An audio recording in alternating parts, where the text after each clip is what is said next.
Oui, bonjour tout le monde, je vous vois arriver. Oh, Donc c'est bon, super. on va commencer. Je pense que là, je vais vous présenter Sarah. Sarah, qui elle est et puis pourquoi je vous la présente. Je vais vous dire, je ne vais pas faire sa présentation officielle, je vais faire sa présentation personnelle. Donc Sarah, c'est une personne que j'ai rencontrée en 2006. Ouais, 2006. Elle était prof d'aromathérapie dans l'école de naturopathie où j'étais. Et on a pris un cours de PNL ensemble. Et c'est là où je l'ai découverte et j'ai découvert son humour, sa joie de vivre, son côté enfant, son côté détaché, son côté lâcher prise, ses étoiles dans les yeux. Et du coup, bah, ça fait longtemps qu'on se connaît, mais on n'a pas beaucoup eu l'occasion de faire des échanges parce que la vie a fait que j'ai des enfants, elle a des enfants, puis on habite finalement tout proche maintenant l'une de l'autre. Et puis, c'était l'année dernière, je suis allée, l'année dernière, il y a 2 ans, je suis allée chez elle. Je lui dis, c'est quand que tu nous sors des cours d'aromathérapie spirituelle? Puis elle rigolait, elle fait, oui, oui, c'est en cours. Donc aujourd'hui, je vous la présente parce que j'ai insisté lourdement, j'ai insisté vraiment lourdement pour qu'elle vienne et qu'elle ose nous présenter et nous partager ce qu'elle connaît. Voilà. Alors j'espère que vous allez l'apprécier autant que moi. Alors vas-y, Sarah, si tu veux, tu peux mettre ta vidéo, ton micro. Hmm. Bonjour. Je te Alors, laisse la parole, hein.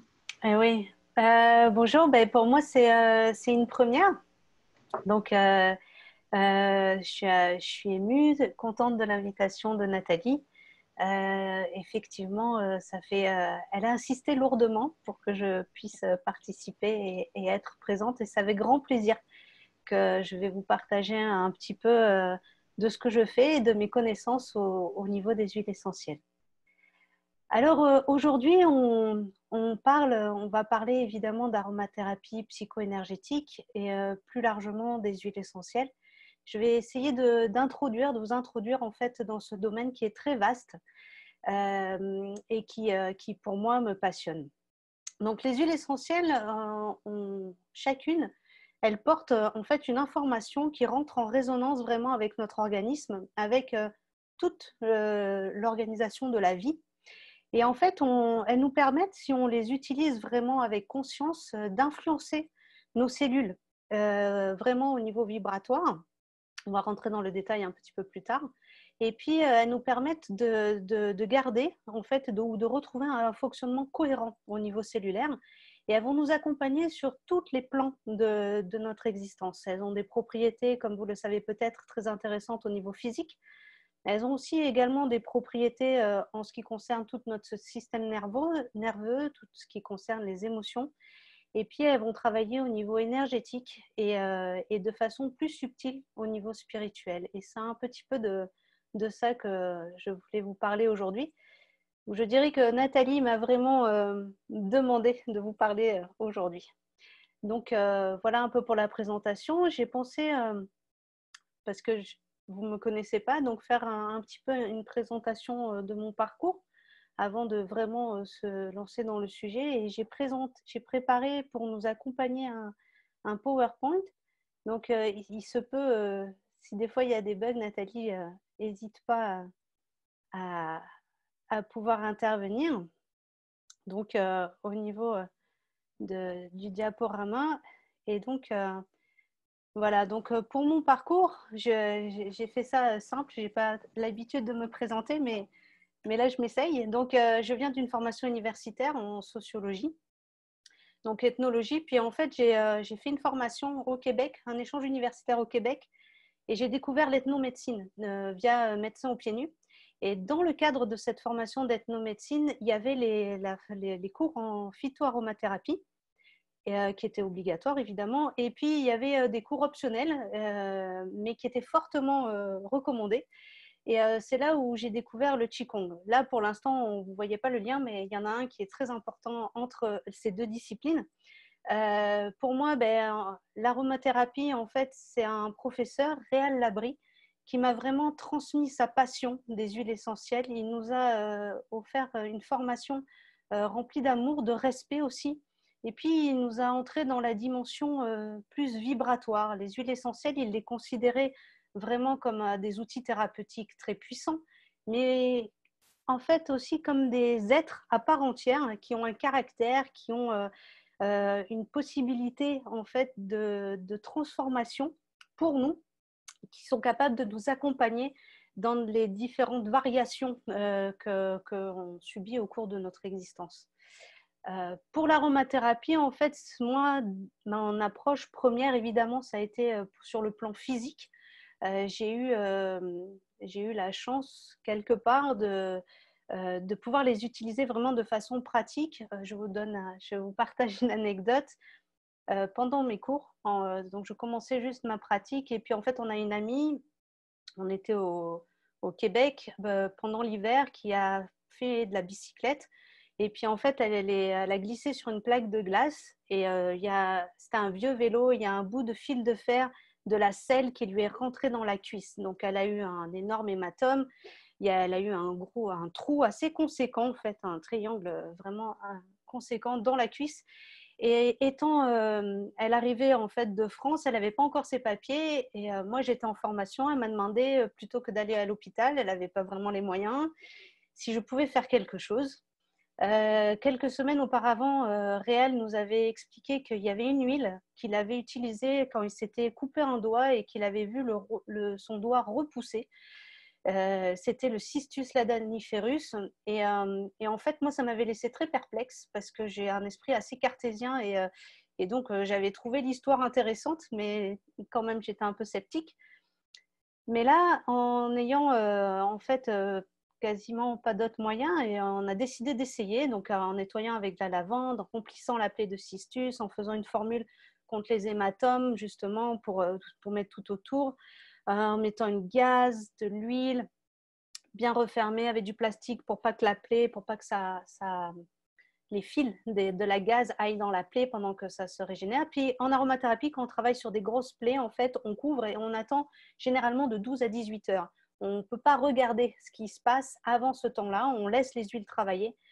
Donc c'est avec un petit peu d'anxiété et puis quand même et de curiosité qu'au bout de 18 heures, on a ouvert le pansement et ce dont on s'est rendu compte, c'est que la plaie, elle était propre, le sang avait arrêté de couler et ce qu'il y a de très surprenant quand on utilise les huiles essentielles sur des plaies, c'est que finalement la peau, on voit le tissu qui se régénère, qui devient petit à petit, devient rose et les couches se reforment.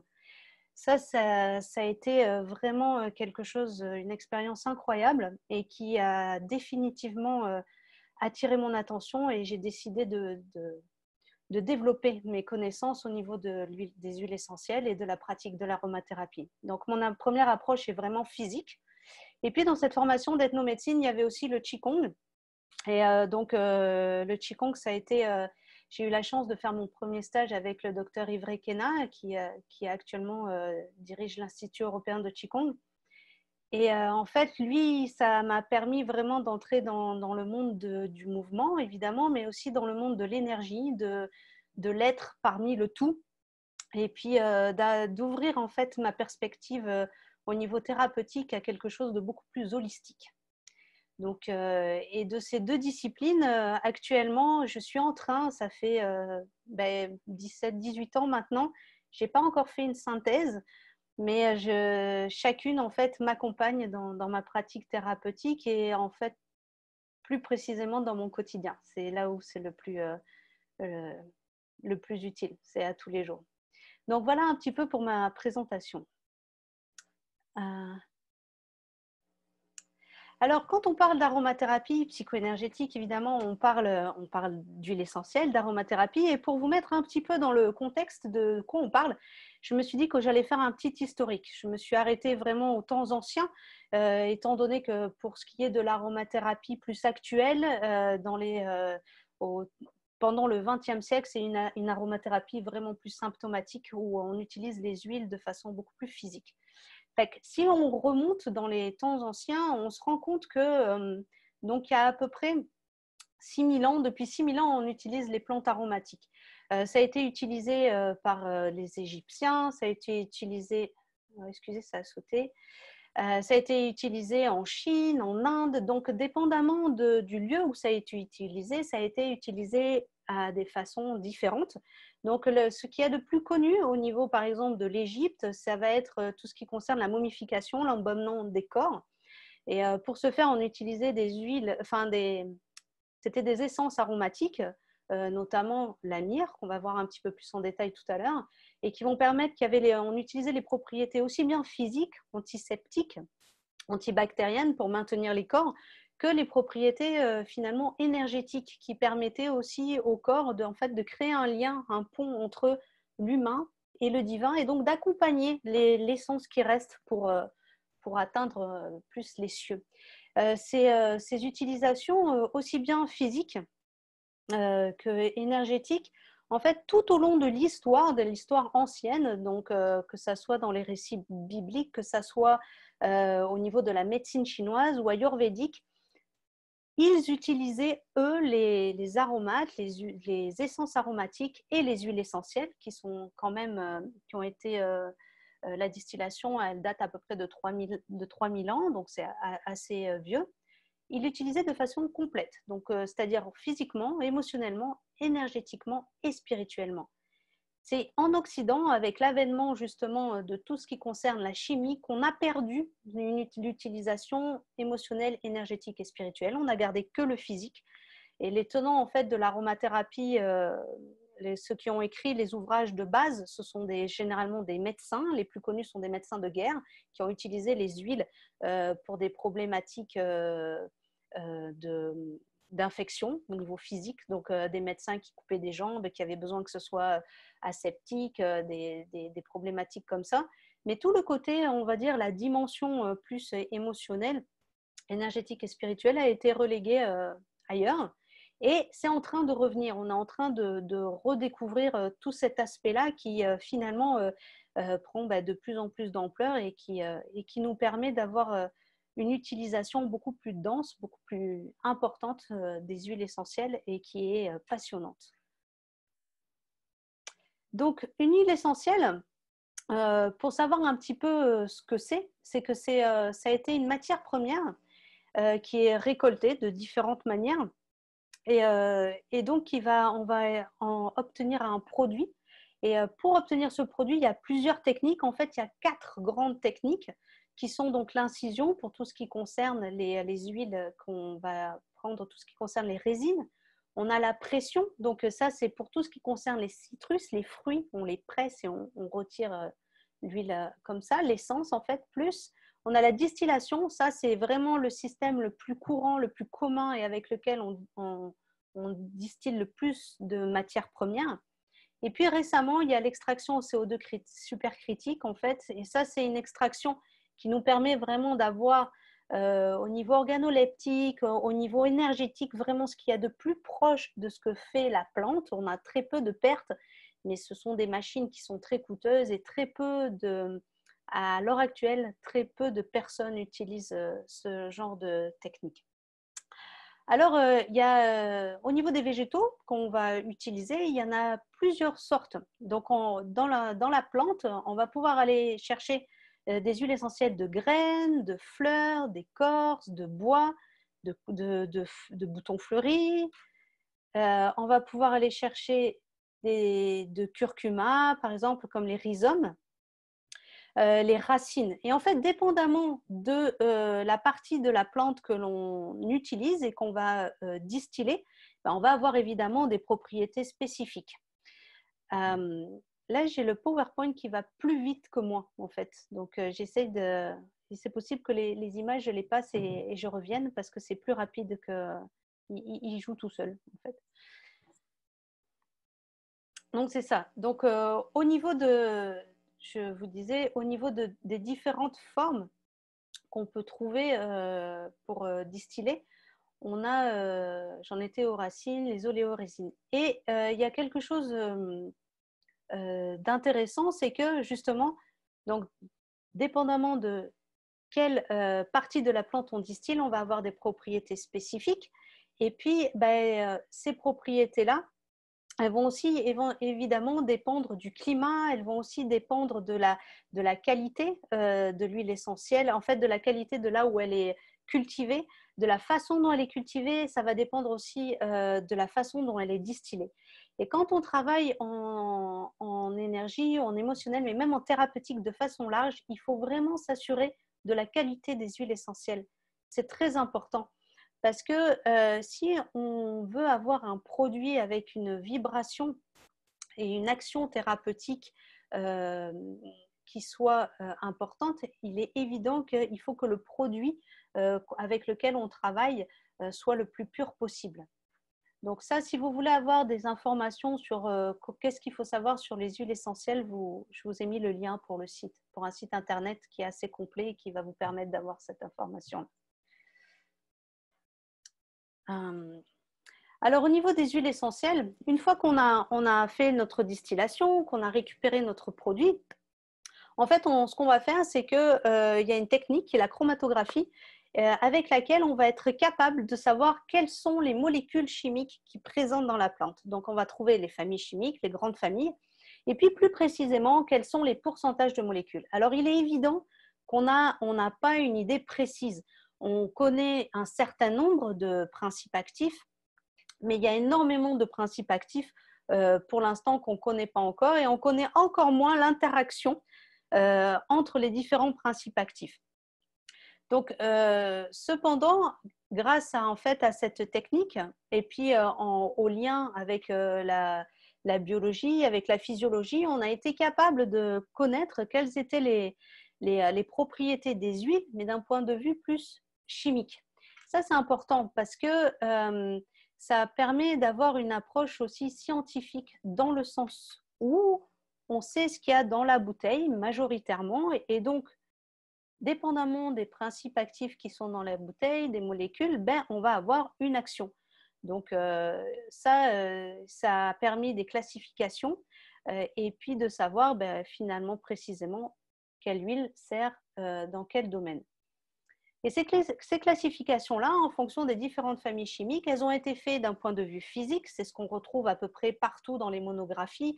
Donc, on sait du coup que, par exemple, le basilic est antispasmodique. On sait que la menthe est anti-inflammatoire, la menthe poivrée, par exemple. Mais ces classifications-là, on a aussi été capable de trouver les propriétés en fait des familles chimiques, des grandes familles chimiques. Et ce sont les mêmes, c'est par la même logique qu'on fabrique les médicaments qui sont utiles au niveau, par exemple, émotionnel, ou pour travailler sur le stress, pour travailler sur l'anxiété, pour travailler sur tout un tas d'aspects de l'humain.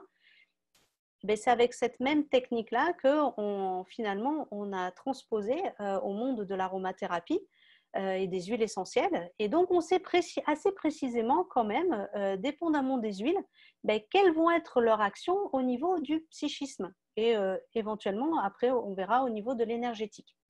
Donc ça, c'est très intéressant parce que du coup, ce n'est pas une connaissance nécessairement intuitive, mais pour des gens très cartésiens, on a des listings. Donc là, comme vous pouvez voir sur le PowerPoint, on sait exactement, par exemple, si on travaille au niveau, je prends des cétones monoterpéniques, on sait que les huiles qui possèdent une grande concentration de cétones, généralement, ce sont des huiles qui activent le troisième œil, donc qui vont travailler dessus, puis qui vont permettre, donc plus on dit ça, de clarté au niveau spirituel, ouvre le regard sur d'autres dimensions. Ça, c'est très intéressant, mais il faut toujours penser qu'avec des huiles essentielles, il faut prendre des précautions, parce que vu qu'elles sont constituées de principes actifs et de familles chimiques très puissants, il y en a un certain nombre qui ont des contre-indications. Par exemple, vous prenez, je reprends l'exemple des cétones. Si vous décidez, moi, je veux vraiment travailler sur mon troisième œil, je veux ouvrir tout ça, la clarté d'esprit, très bien, bonne chose. Donc, je choisis une huile essentielle qui va me permettre de travailler ça. Évidemment, donc, admettons que je prenne, on va dire, entre le nard de l'Himalaya, on va prendre le nard ou peut-être la camomille romaine, une des huiles présentes ici. Donc, il y a deux problématiques avec ça. C'est que quand on va vouloir travailler avec, soit vous allez la sentir, l'huile, généralement pour travailler sur des aspects plus spirituels ou émotionnels, soit vous allez l'appliquer. Et pour faire un travail conséquent, vous allez le faire à chaque jour, voire 2 fois par jour ou 3 fois par jour. Étant donné que les cétones c'est une famille chimique qui a la caractéristique d'être neurotoxique, si vous faites ça et que le dosage n'est pas adéquat et que vous faites une application comme ça régulière, vous allez avoir des énormes maux de tête. Et vous ne ferez peut-être pas nécessairement le lien. Donc, les maux de tête, c'est la chose la plus agréable, je dirais, dans les différentes possibilités que peuvent induire les cétones. Parce que lorsque l'on parle justement plus au niveau mental, il faut faire attention. Donc, c'est très important lorsque vous décidez de faire un travail avec une huile essentielle, de toujours regarder c'est quoi les précautions d'emploi, comment on les utilise. Donc, ça ne veut pas dire qu'il ne faut pas les utiliser, bien évidemment, mais il faut les utiliser de façon consciente. Il n'y a pas que les cétones qui ont des effets secondaires et qui peuvent être problématiques, parce qu'on a des familles chimiques aussi qui peuvent être allergisantes. On a des familles chimiques, par exemple, qui, quand elles sont des molécules, quand elles sont présentes, ça peut être photosensibilisant. Donc, je vais vous faire un petit topo à la fin du webinaire, mais c'est important, lorsque vous sélectionnez vos huiles, de faire attention à ça. Donc, on est sur les différentes familles chimiques versus les propriétés psychoénergétiques. C'est le fait qu'on ait pu, comme ça, classifier les familles chimiques et donc classifier les huiles essentielles avec les propriétés, ça nous a permis par la suite de pouvoir les intégrer à des systèmes de compréhension du monde qui vont être différents d'une autre. Donc, par exemple, le système de la médecine chinoise. Donc, on va être capable de savoir, dépendamment des éléments, dépendamment de l'organe sur lequel, des méridiens sur lesquels on veut travailler, quelles huiles essentielles vont être les plus efficaces ou les plus utiles. C'est aussi, on va pouvoir transférer cette connaissance-là au niveau de la médecine ayurvédique. Donc là, travailler avec les doshas, savoir dépendamment des caractéristiques de la personne, quelles sont les huiles qui vont pouvoir l'accompagner de façon le plus judicieuse. Donc, cette connaissance, en fait, qui pourrait paraître très scientifique et finalement qui n'aurait pas lieu d'être dans un monde plus émotionnel ou énergétique ou spirituel, est très intéressante parce que, ça nous permet de ne pas faire d'erreur au niveau de l'application. Et puis, deux, ça nous permet de nous donner de nous aiguiller parce que vous pourriez trouver une huile, par exemple, vous pensez l'utiliser pour telle et telle propriété. Et puis, de savoir quelle famille chimique ou quelle molécule principe actif est présente dedans, ça va vous permettre de vous aiguiller et d'avoir une idée, en fait, un petit peu plus du caractère de l'huile et de savoir un petit peu comment elle travaille. Donc ça, c'est un outil qui est très utile, en fait, pour les aromathérapeutes et qu'on utilise très souvent. Donc, les différents, le PowerPoint, vous pourriez avoir accès si vous voulez avoir une information plus complète pas être obligé de tout noter à la main. Hésitez, je pourrais vous l'envoyer. Donc, voilà. Donc, en ce qui concerne les huiles essentielles, notamment obtenues à partir des oléorésines, on a vu tout à l'heure. Donc ça, c'est des résines qui sont prises de l'arbre. Il y a deux huiles essentielles qui sont des huiles essentielles qu'on appelle sacrées, qui sont la myrrhe et l'encens. Donc la myrrhe et l'encens, c'est des essences en fait qui, depuis toujours, font le lien entre l'humain et le divin. L'exemple le plus significatif qu'on pourrait prendre de ça, c'est la myrrhe et l'encens faisaient partie des cadeaux, si tant est que ça existait, mais des cadeaux que les rois mages ont amenés en fait lors de la naissance du Christ. Mais aussi la myrrhe a fait partie justement faisait partie des plantes qui servaient pour les momifications. Depuis toujours, elle fait partie des onctions qu'on utilise pour les couronnements des rois, pour les prêtres. En fait, c'est vraiment une plante qu'on va retrouver dans énormément de rites religieux, de rites sacrés, Et c'est aussi une plante qu'on utilise depuis toujours pour ses merveilleuses propriétés antiseptiques.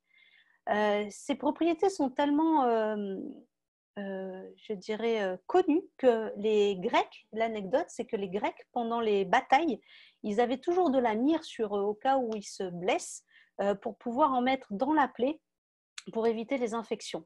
Donc ça date depuis toujours, on utilise ça. Et en fait, ces essences, c'est très particulier, j'ai la myrrhe, parce que comme vous pouvez voir sur le diapositive, c'est que c'est pour le récolter, ce qu'il faut faire, c'est on prend l'écorce de l'arbre. Okay, fait que ce sont des arbres qui sont en Afrique et qui vont, donc il va y en avoir en Égypte, par exemple, dans l'Afrique plus centrale. Mais quand on prend l'écorce, il s'arrange, en fait, on enlève l'écorce, et puis c'est comme si l'arbre, finalement, ben, il y a la sève qui coule, puis cette sève est sèche, puis on la récolte, et puis ça fait les petits morceaux de myrrhe après qu'on va distiller pour le mettre plus liquide. Alors, ce qu'il faut savoir, c'est que pour le récolter, ils vont creuser l'arbre, mais ils vont le maintenir en vie. Donc, on va aller chercher vraiment au plus de ce qu'on peut de l'arbre, mais sans le tuer évidemment, pour qu'on puisse venir refaire des récoltes chaque année.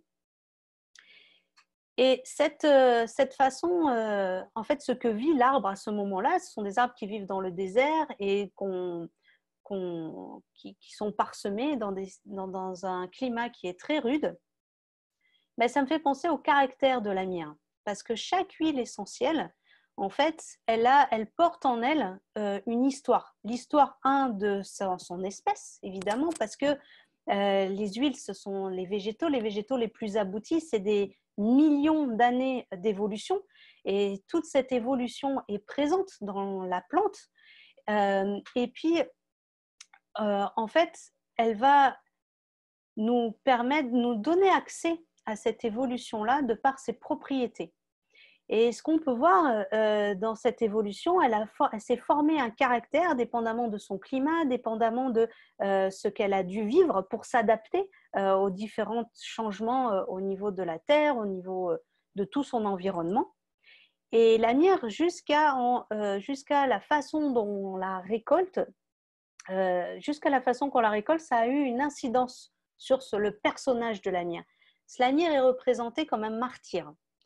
Donc, on dit que c'est une huile essentielle qui va nous aider quand on a l'impression de porter toutes les souffrances du monde. Et ça, c'est actuellement, c'est intéressant, c'est très intéressant comme huile, parce que en fait, elle se place comme une huile qui va agir pour nous, mais par rapport au reste de notre environnement. Et on dit que quand on n'est pas en adéquation, quand nos valeurs ne sont pas en adéquation avec l'environnement dans lequel on vit, que ce soit un environnement familial, que ce soit un environnement de la société, finalement, la myrrhe nous aide à reprendre nos responsabilités, à faire rejaillir nos propres valeurs et à créer un environnement qui correspond à nos valeurs. Donc, c'est une huile essentielle qu'on va utiliser dans cette optique-là. Et sachant que les valeurs qu'elle va venir mettre en lumière, ce sont les valeurs qui sont en lien avec notre source. Donc, quand je parle de la source, donc on l'entend certains l'entendent par le divin qui est à l'intérieur de nous. Donc, si on se place de ce point de vue-là, il y en a d'autres qui vont l'entendre par le Tao, pour ceux qui sont plus au niveau de la médecine chinoise. Il y en a d'autres qui vont l'entendre comme l'intelligence universelle, presque la lumière, si on se place d'un point de vue quantique. Vous le mettez comme vous voulez. Mais la valeur qui va être les plus profondes pour vous, en lien avec ce qu'il y a de plus naturel, en lien avec finalement ce qui est la vie, l'organisation de la vie. Donc, la myrrhe, elle travaille dans ce sens-là, et ça va être, son action va être particulièrement intéressante du coup pour lorsqu'on est en train de vivre des épreuves, des épreuves violentes, que ce soit des deuils, des accidents, des transitions aussi, quand il y a des changements de vie qui finalement nous bouleversent complètement dans notre quotidien, dans nos habitudes, des pertes de repères. Donc on est habitué à tout un tas de choses, puis là, tout éclate. La NIR va permettre de nous accompagner là-dedans, parce que ce qu'elle va permettre, c'est de se soulager, se libérer de la souffrance qui accompagne ces différentes, finalement, ces différentes étapes ou épreuves qu'on aurait dans la vie. Et on dit en fait qu'elle ramène la lumière dans l'esprit. Donc, quand toutes les choses que l'on vit viennent obscurcir et que finalement, on n'arrive plus à atteindre la partie lumineuse, qui est peut-être la partie de joie, mais qui peut être aussi la partie intuitive, notre connexion, la NIR va aider à retrouver ça à l'intérieur de nous. Donc, j'ai pensé que ça serait une huile qui serait intéressante à présenter aujourd'hui, étant donné la période dans laquelle nous vivons. J'ai une petite question, Sarah. Ouais. C'est Nathalie qui parle. Ouais, je t'entends. Bah, tu vois, c'est marrant que tu dis ça parce que souvent la myrrhe, en fait, au niveau de la purification des lieux, elle est utilisée. Moi, personnellement, j'aime pas la sauge et j'utilise juste la myrrhe pour purifier les lieux. Donc finalement, c'est vraiment une essence qui va ramener la lumière dans un lieu en même temps. Même pas juste sur nous, on peut l'utiliser aussi pour purifier des lieux ou des objets. Enfin, je demande juste la confirmation. Moi, je le fais instinctivement, mais Oui, absolument. Ouais, Oui. ok. Oui, parce qu'en fait, ce qu'elle fait d'un point de vue vibratoire, c'est vraiment ça, c'est notre connexion. Elle connecte la lumière, le côté divin, à la matière. Donc, la lumière, elle va être là où elle doit être. Et en fait, si tu travailles au niveau du lieu, si on diffuse de la myrrhe dans un lieu, aussi, ça va le libérer éventuellement des peurs. Parce qu'elle a aussi cet aspect-là. Quand on a des peurs inexpliquées, par exemple, des fois, il y a un âge où ils le font, mais les enfants qui font des cauchemars, ou les grands d'ailleurs, parce qu'il n'y a pas que les enfants qui font des cauchemars, ça peut être intéressant de sentir avant de s'endormir un petit peu la myrrhe. On verra comment on l'utilise. Mais ça peut être une bonne chose. Puis elle permet, parce qu'elle redonne aussi courage, confiance, pour avoir un lieu où on se sent en confiance. C'est une très bonne chose. D'accord, merci. Ouais, mais de rien. Voilà. Ok.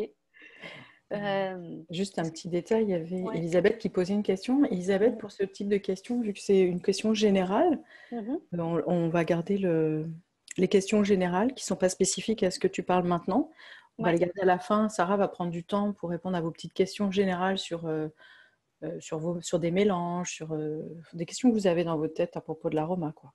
Mais si vous avez une question par contre précise, comme là, je me disais, ah tiens, c'est marrant, est-ce que c'est bien pour purifier un lieu, tout ça. Donc, par rapport à ça, je te fais intervenir tout de suite. Vous pouvez aussi vous permettre d'intervenir.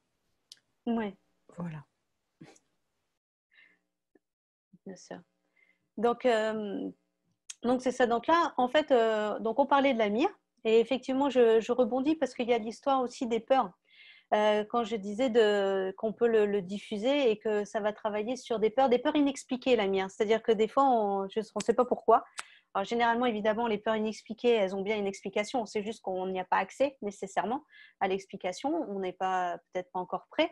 Mais ce qu'il faut avoir à l'esprit quand même, c'est qu'elle met aussi, vu qu'elle travaille sur les peurs inexpliquées, elle va mettre aussi en lumière éventuellement le pourquoi des peurs. Et là, je voulais faire un point, c'est quelque chose qu'on a parlé dans la matinée avec Nathalie, effectivement, qui est important, c'est que quand on travaille avec des huiles essentielles, au niveau énergétique ou au niveau spirituel, il faut s'attendre à ce qu'il y ait des effets, évidemment. L'huile essentielle, elle, c'est une vibration. Donc, c'est une vibration, comme je vous disais, qui contient toute son histoire, qui contient aussi, en fait, à l'heure actuelle, au niveau de l'aromathérapie, ce qu'on pense, c'est que les huiles, comme toute chose, comme tout être, comme nous, possèdent toute la connaissance, toute l'information de l'univers. Seulement, elles vont avoir une action plus spécifique sur...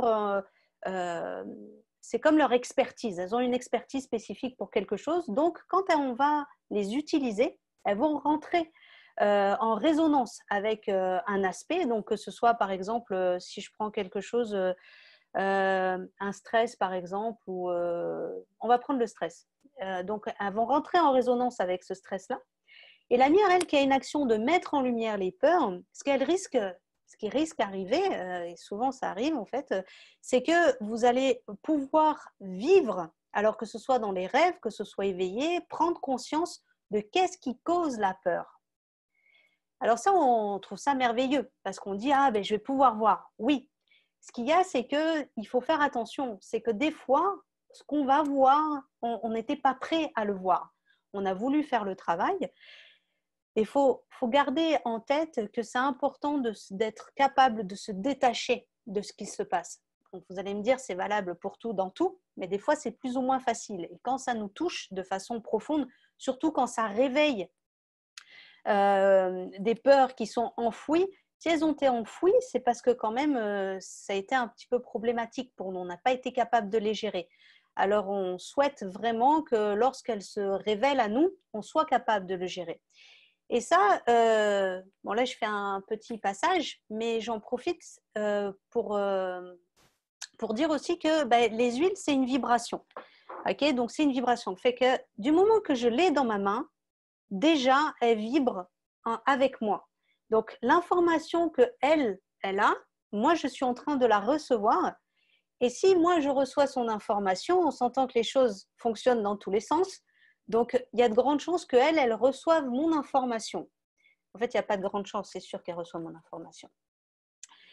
Cette huile-là, elle est capable de faire un travail particulier et je vais l'utiliser pour un travail particulier. Mais on s'entend que la présence, la conscience, mon intention pour faire ce travail va aussi donner une information à l'huile. Donc, par exemple, je reviens à l'histoire de la mienne. Si je veux travailler sur des peurs, mettre en lumière des peurs inconscientes que je sens qui sont présentes, qui me créent des stress ou qui me créent tout un tas d'autres choses, ou que je fais tout simplement un travail personnel, je peux demander à ce qu'elles soient mises en lumière et de façon à ce que je sois capable de les gérer, à ce que je sois capable de me détacher éventuellement des événements que je vais pouvoir observer et de pouvoir justement juste les libérer.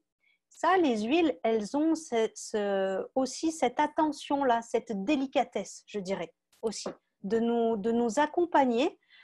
Si on n'y met pas d'intention, elles risquent d'y aller avec toute leur force et leur puissance, mais elles sont aussi à notre écoute, autant que nous, on est à la leur. Et ça, c'est quelque chose vraiment à prendre en considération. Ça permet que les choses se passent de façon plus douce.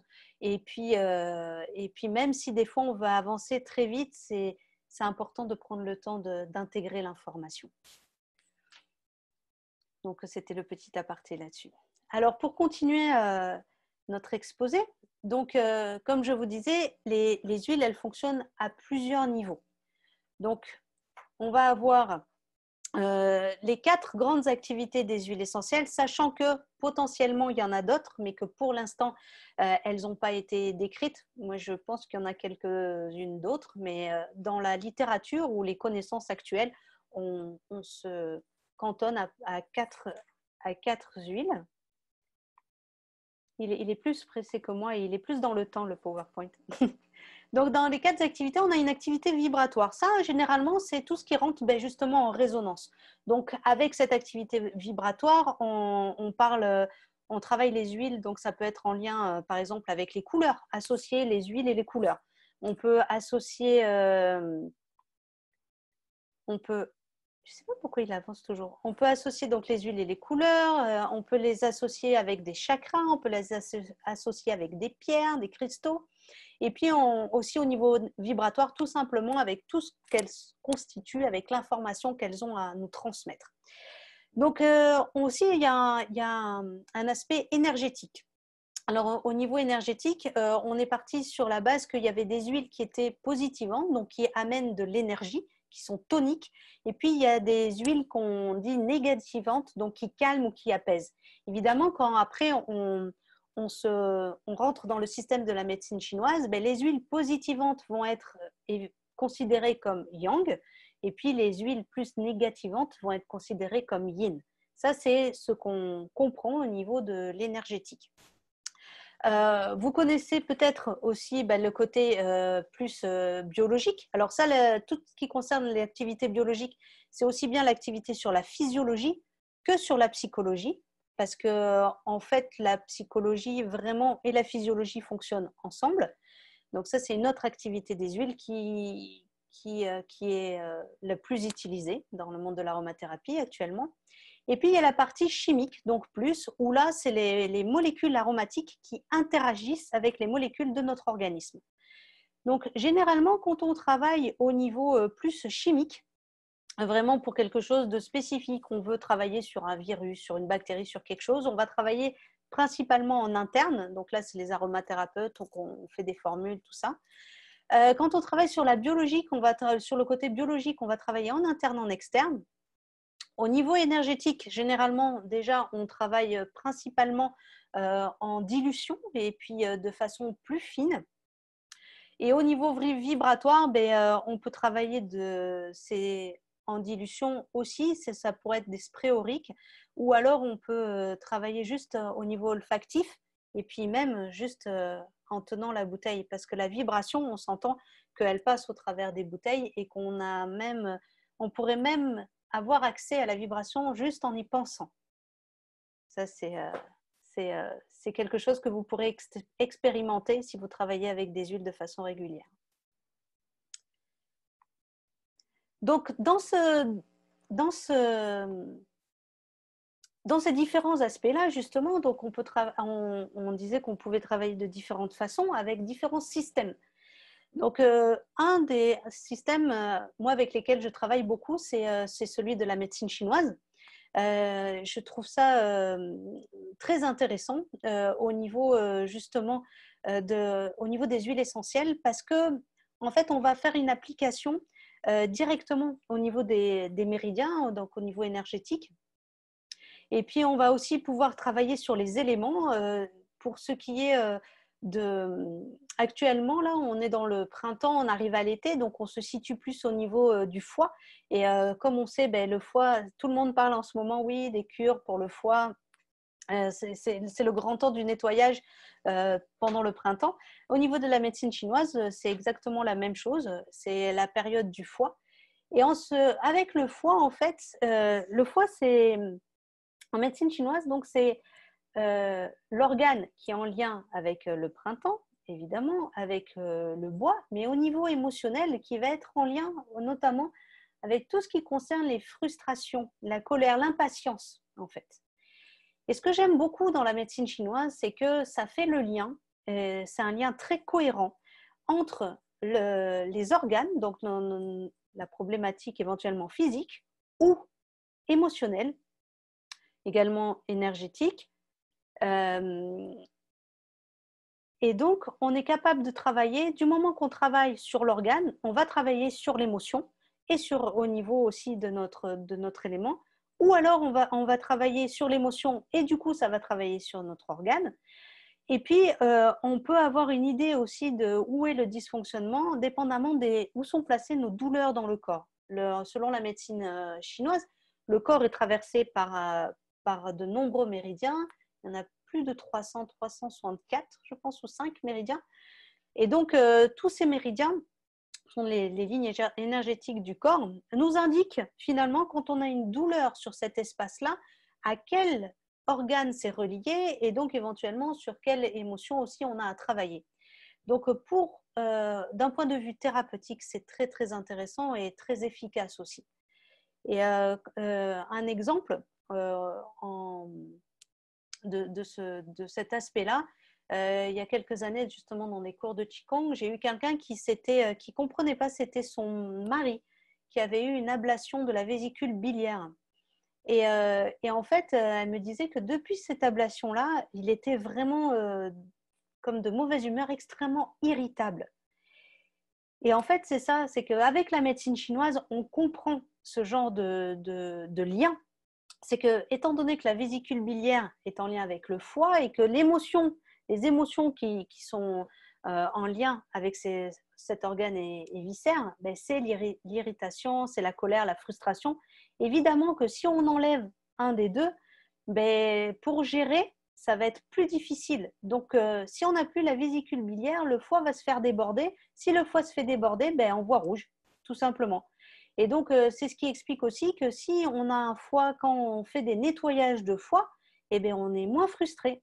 Et que quand on a le foie qui est engorgé, eh bien, on est plus impatient. Et donc, toute la médecine chinoise fonctionne selon cette logique-là. Alors, ben moi, j'aime beaucoup ça parce que ça permet de prendre le corps par plein de moyens différents, sous plein d'angles différents.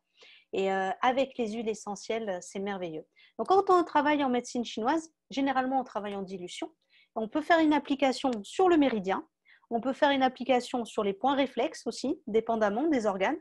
Et puis, on peut travailler en interne. On va travailler en interne pour des problématiques spécifiques.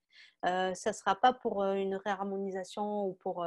c'est vraiment pour une problématique plus s'il y avait un problème bactérien ou viral ou quelque chose comme ça. Sinon, on peut entièrement travailler en externe, ce qui est très, très intéressant parce que du coup, on peut travailler pour toutes les personnes, que ce soit de l'enfant, du petit enfant à la personne, aux aînés. Et on a vraiment un large éventail possible. Donc, si vous avez des questions, n'hésitez pas. On fait un survol parce qu'il y a un temps. D'ailleurs, Nathalie, je te garde maître du temps parce que moi, j'ai l'heure nulle part ici. Donc, ça sera toi le maître du temps. Donc, en ce qui concerne, donc ça, on est dans la médecine chinoise. Et en ce qui concerne évidemment la médecine ayurvédique, ben, ça va être un petit peu la même chose. C'est-à-dire qu'on va prendre les huiles essentielles et on va les rentrer dans le système au niveau du système de fonctionnement de l'Ayurveda. Et dans la pratique, moi, ce que j'ai pu un petit peu observer, c'est que finalement, que ce soit l'Ayurveda, que ce soit la médecine chinoise, que ce soit tous les systèmes, ils travaillent à peu près de la même façon. Ouais. Sarah, j'ai une petite question avant qu'il soit trop Ouais. tard. Pour le romarin, pour le foie, quel romarin utilisez-vous? Parce que c'était dans ta diapo d'avant, là, mais Ouais. Alors, ben, en fait, ça dépend un peu, mais généralement, on va utiliser le romarin à verbenone, mais ça dépend dans quel objectif. Et ça dépend si on veut travailler de façon émotionnelle sur le foie ou si on veut travailler de façon physique. Et si tu veux, c'est ça. C'est parce que les romarins sont intéressants pour ce qui concerne le foie. Celui qui est plus spécifique, c'est celui à verbenone. Je ne sais pas si ça répond à la question. ok, on va voir. Pascal, si tu veux préciser ta question, tu peux. Puis il y a Isabelle qui en profitait, bah, revient finalement sur la médecine chinoise. Ouais. Parce que on avait, pouvez-vous nous donner les organes en lien avec les différentes douleurs? Alors, je ne sais pas si elle parle de douleur ou de couleur. Isabelle, est-ce que c'est douleur ou couleur? Alors, quoi comme douleur? Alors, les organes en lien avec différentes douleurs. Donc, j'attends la réponse d'Isabelle. Ouais, alors on a besoin de savoir des douleurs physiques, des douleurs, est-ce que c'est émotionnel? En fait, de quoi on parle? Parce que c'est vaste, Mm. c'est très vaste. Là, on est dans le symptomatique, fait que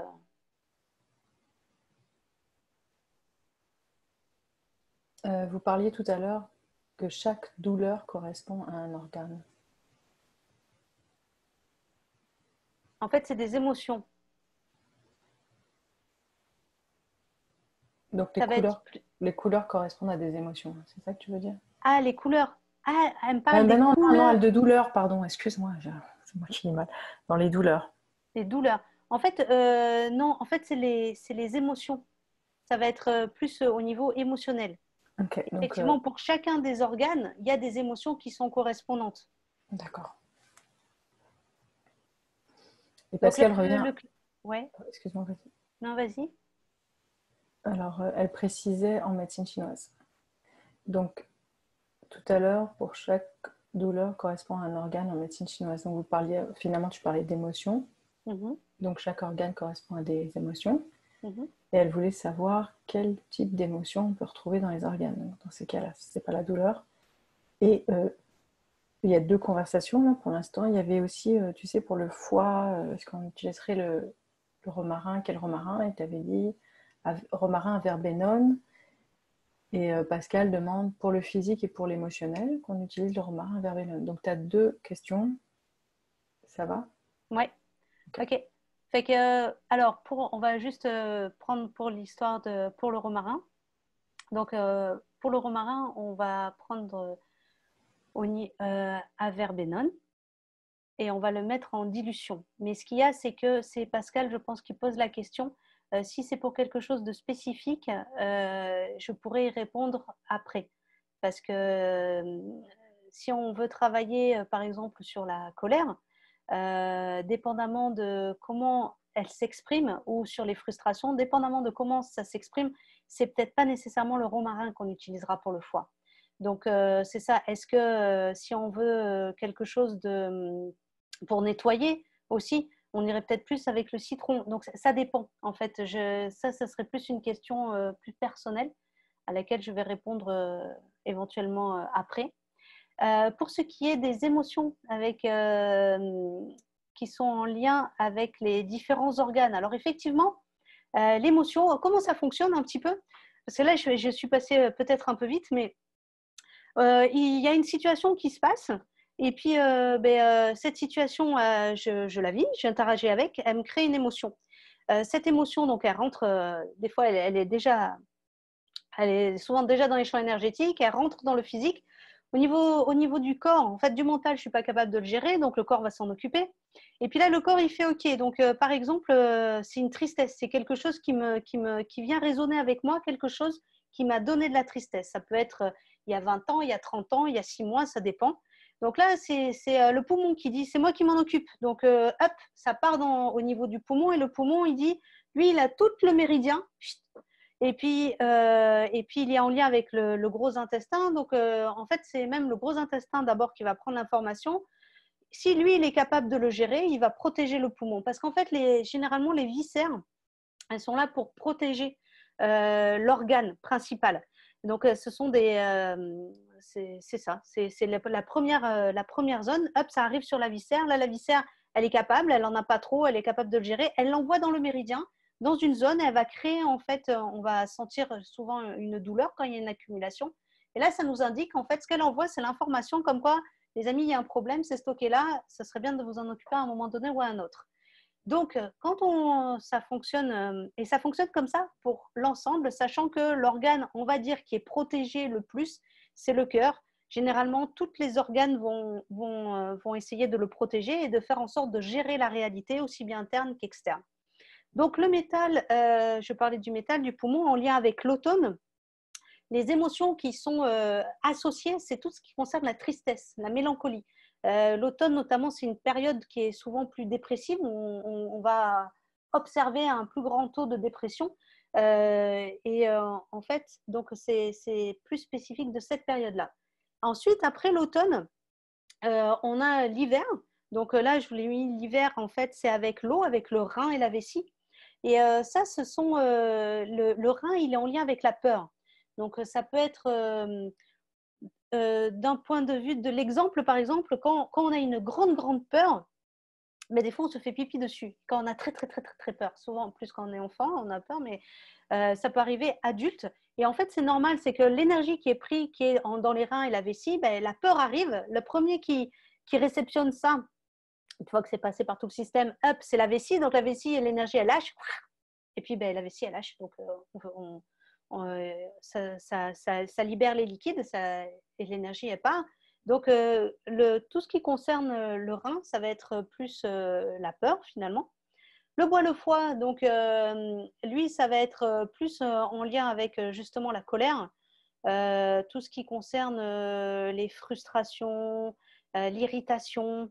Donc, quand on est plus irritable, il faut faire attention à ce qu'on mange et à ce qu'on boit. Il faut en fait protéger le foie et si possible masser son foie, prendre soin de son foie. Et pensez-y, c'est que moi j'aime beaucoup l'idée toujours de penser que l'organe agit sur l'émotionnel et l'émotionnel agit sur l'organe. Ce que ça veut dire, c'est que par exemple, si au niveau de l'alimentation, c'est trop pour votre foie, ben, vous allez avoir évidemment une plus grande tendance à être, on va prendre, irritable. Donc, si vous soulagez votre foie, ben, ça va soulager aussi, ça va vous permettre de diminuer l'irritabilité. Les deux, il faut toujours penser que les choses fonctionnent dans un sens et dans l'autre. Donc, ça peut être un bon moyen aussi ben, de finalement mieux contrôler au niveau émotionnel en passant par les organes. Et ça, c'est intéressant aussi quand on travaille sur soi et qu'on n'arrive plus, qu'on ne sait plus, on n'a plus de solution mentale. C'est de passer par les organes. Donc, avec les huiles essentielles, ça, c'est très intéressant parce que ça nous permet, via les méridiens et via les connaissances de la médecine chinoise, quand on est sur des paliers et qu'on ne sait plus comment faire, qu'on n'arrive plus à comprendre, de dépasser des paliers grâce à ce système-là. Pour ce qui concerne le feu, le cœur, c'est l'été, c'est la joie, c'est l'exubérance. C'est vraiment, on s'en vient bientôt avec l'été, et tant mieux. Donc, ça va être en lien avec, c'est ça, tout ce qui concerne la joie. Et la terre, alors la terre, c'est un élément, il est dans le Pentagone, là, il est placé à un endroit, mais en fait, c'est un élément, ça serait, si on le mettait sur 3 dimensions, 4 dimensions même, on le mettrait au centre, parce que c'est l'élément central qui fait que ça stabilise tout le reste. Et à chaque fois qu'on passe d'un élément à l'autre, la Terre représente ce qu'on appelle l'intersaison. Donc, en fait, toute l'énergie qui a été travaillée pendant, donc si on prend par exemple en ce moment le printemps, donc toute l'énergie qui va être travaillée au printemps, une fois la fin du printemps, ça va passer par la Terre qui fait comme un récapitulatif de ce qui s'est passé pendant tout le printemps et qui permet aussi de redistribuer l'énergie en fait, dépendamment de du volume de l'énergie qu'il y a. Et à chaque fois qu'il va y avoir un changement de saison, comme ça, il va y avoir un passage par la Terre, par le centre.